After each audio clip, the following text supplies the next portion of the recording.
Welcome, Power fans. We've made it back to another episode of Raising Kanan. Before we begin, just letting you know we're covering every single episode for season 3. So make sure you like and subscribe and turn on your notifications to get all of these recaps and reviews. So let's get right into it. Probably the most shocking episode of the season, episode 5, entitled Brothers and Keepers. Unique is gone, and it's at the hands of his brother Ronnie, the psycho that's been going around acting like a serial killer. He's finally turned his violence on his own flesh and blood and appears to have killed Unique. But I say appears because we're in the Power universe and we've seen before where these scenes might not necessarily be the end. So, what do I mean by that? So for those of you who've been veteran Power fans, you remember back in the original Power, Kanan actually had a similar scene where he appeared to have died at the hands of ghosts and survived. Could we see the same thing happen with Unique? So let's go over that a little bit. Like I mentioned, the Kanan president, we've seen, even if you look at this clip of him being laid out, stabbed, apparently dead, and at the end of the episode we see that he made it out of the fire, and it wasn't really that much of a cliffhanger because you knew by the end of the episode that he had made it out. So this is a little different with Unique as we see him, his body apparently being dumped. So could he have survived that? Part of me thinks so because I feel like Unique's story isn't done. There is so much growth that we've seen in the series in this season 3 in particular with him. Now that Rock is temporarily out of the game, we've seen him making connections across ethnic lines. We've seen him work with the Italians. We've seen him get a connect with the Southeast Asians, get a pipeline going, doing all of this on his own. So, and then also trying to manage a relationship that was with Rock, and then that, had a healthy separation. And now he was trying to work things with his child's mother and also trying to get his brother reestablished. So this season, we're seeing different facets of Unique's personality. He's not just the impulsive kind of gung ho drug dealer that we saw in the earlier seasons. So to have all that growth kind of snatched away that quickly, it feels too abrupt. Like, his story hasn't been completely told yet. So I feel it would be kind of a mistake to eliminate him this quickly, especially in favor of somebody like Ronnie. Ronnie is a good side character, especially all the way he's doing all of these kind of slasher type kills. But I'm not sure that he can carry the show by himself. I really think the dynamic that he had with Unique really helped his character a lot. So without Unique in the picture, I'm not sure Ronnie can really stand alone, as the main antagonist, but we shall see. On the other end, why I think that Unique probably is gone is because you just have to look at this logically. I know this is Power, and we know Power is over the top, but Raising Kanan has been the most realistic of all the Power shows. I think we all can agree on that. So if we just look at the fact he bludgeoned his brother with a metal pipe, and he repeatedly hit him at least like what, 3 or 4 times, direct hits in the head, blunt force trauma, and above anything, we know that Ronnie is a killer. So as an experienced killer, I think Ronnie would know a dead body when he sees one. So if Unique was still breathing or anything, I'm pretty sure he would finish the job and not let him survive. He had to pick the body up, put the body in the trunk, and then dump him. So any inkling of life still in Unique, I think he would have taken care of it. So if I had to guess, I'm thinking Unique is probably gone. So sorry to say, I know he was very popular. I liked him too. I really liked his journey that he was going on. But I think if we're going to keep it realistic, even in the Power universe, I think Unique is probably gone. So where does that leave the rest of the show? So without Unique in the picture, Unique was kind of the only one not really doing a good job of it at that, but kind of holding back Ronnie a little bit. So without him in the picture, excuse me, without Dean in the picture, he can run Rush Job. You already know he approached Kanan trying to find out where he was getting his work from. We already know he has a hard on for Rock. So that's the neck. Those are the two most vulnerable people, in my opinion. I can see him going directly after Rock because he thinks Rock is the one that corrupted and made his brother soft. So she's going to be a big target. I'm looking for them to have a confrontation. next episode. And then this whole thing with Kanan, even though he knows now Kanan's not moving any heroin, he's going to be seeing how lucrative the weed business is, and I can see him muscling in on that. So at that point, Marvin and Lou are going to have to put their differences aside. Well, not really differences, more so Lou and I think Rock will have to put their differences aside because family comes first. And I can't see Lou just sitting by if Ronnie is out there threatening his sister's life. I think that's going to be the next big angle of the threat of Ronnie kind of reuniting the entire Stark clan to take him out. Now, as far as who takes out Ronnie, assuming that Unique is dead and gone, I'm nominating Kanan. Kanan or maybe Famous. Because Famous already caught the body. We know it's weighing on him. He was questioned about it, but he did stand tall. And I can see that being the reconciliation with him and Kanan. They're on the outs right now, but definitely if Ronnie comes after his boy, Famous will, I can see him picking up a gun and taking Ronnie out. It's going to be somebody we don't suspect. I think Kanan would be a little bit too obvious.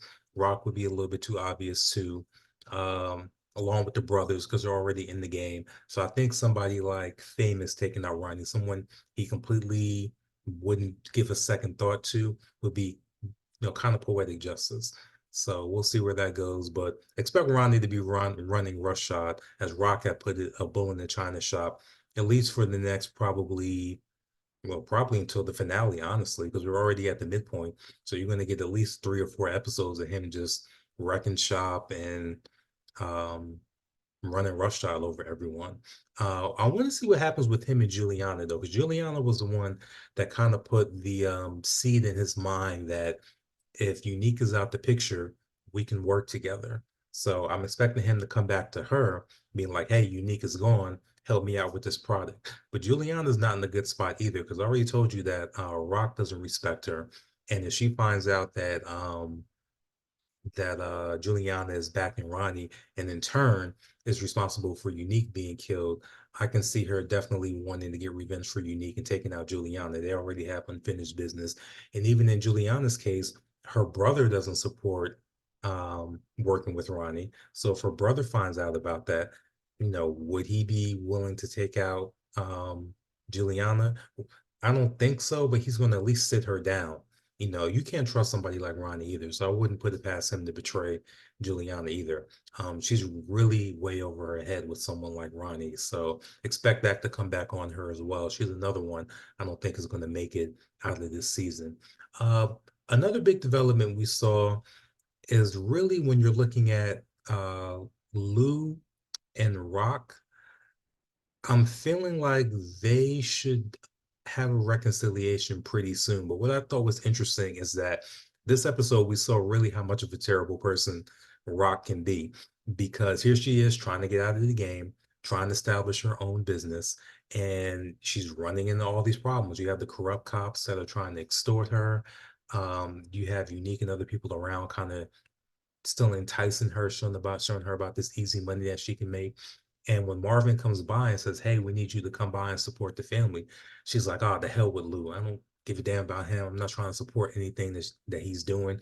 When it should be, now that she's trying to go legit, she should understand where Lou was really trying to come from and how hard it is to go legit when you've been in the game for so long.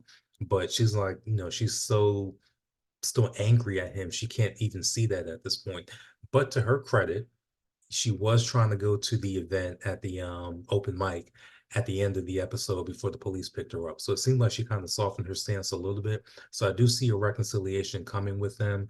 But also when Lou visited their mother, I kind of got a better understanding of why Rock is the way she is, because the mother, it's like a splitting image, like the way they talk, how self-absorbed they are, and how critical they can be and hurtful with their words.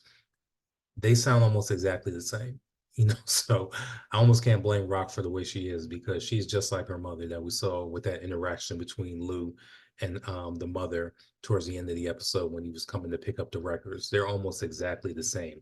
And it's funny, some of that leadership style is starting to bleed over with Kanan.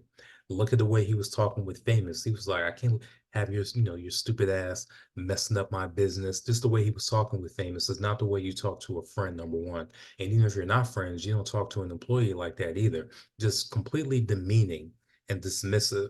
That's a horrible way to lead.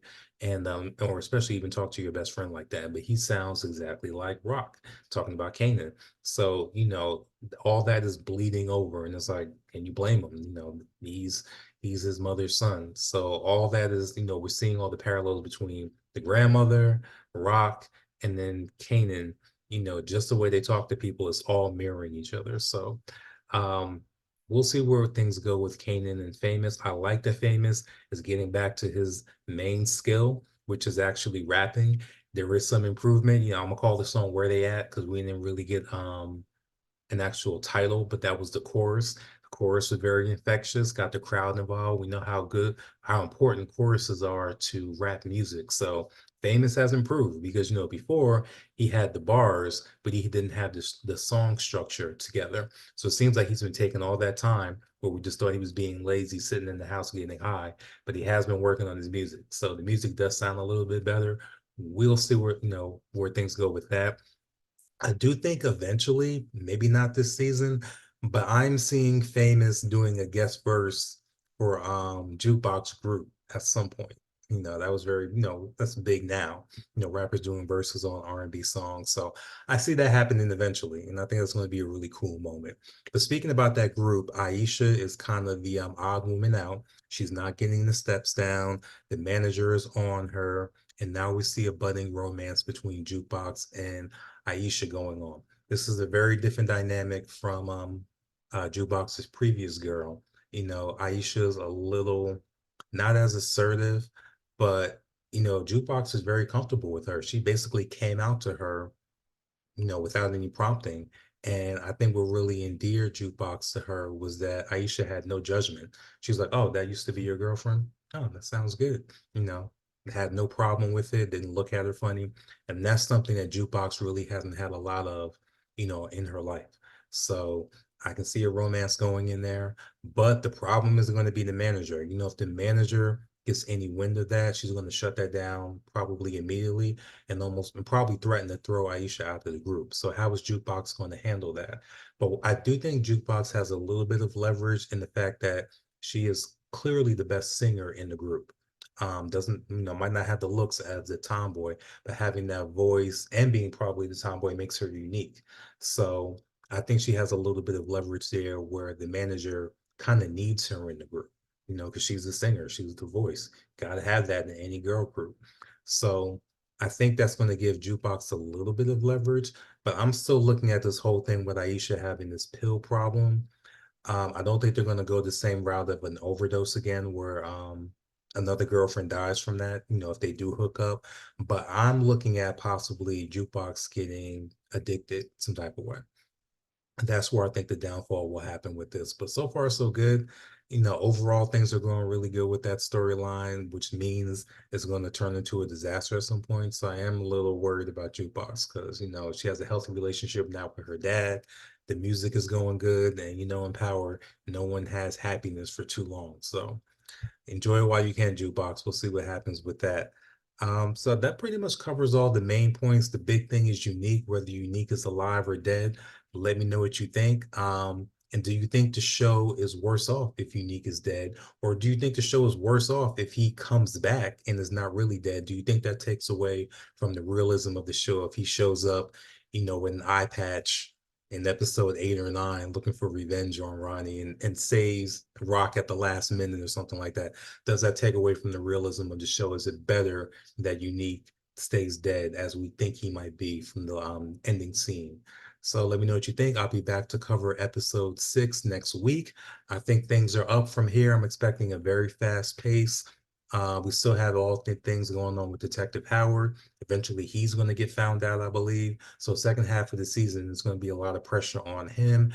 And I think Ronnie's going to be out here continuing to drop bodies and all that. As crazy as that is, he has no muscle, no group behind him, and he's just running around by himself solo, just killing off and running roughshod over everyone. So we'll see how long that lasts too before everyone mobilizes against them. But I'll see you guys next week. Just a reminder, all these recaps will be posting immediately after the episode ends. So make sure you like and subscribe and turn on your notifications to not miss any great power content. Thank you guys for watching, and I'll see you next week, and enjoy your weekend and Happy New Year.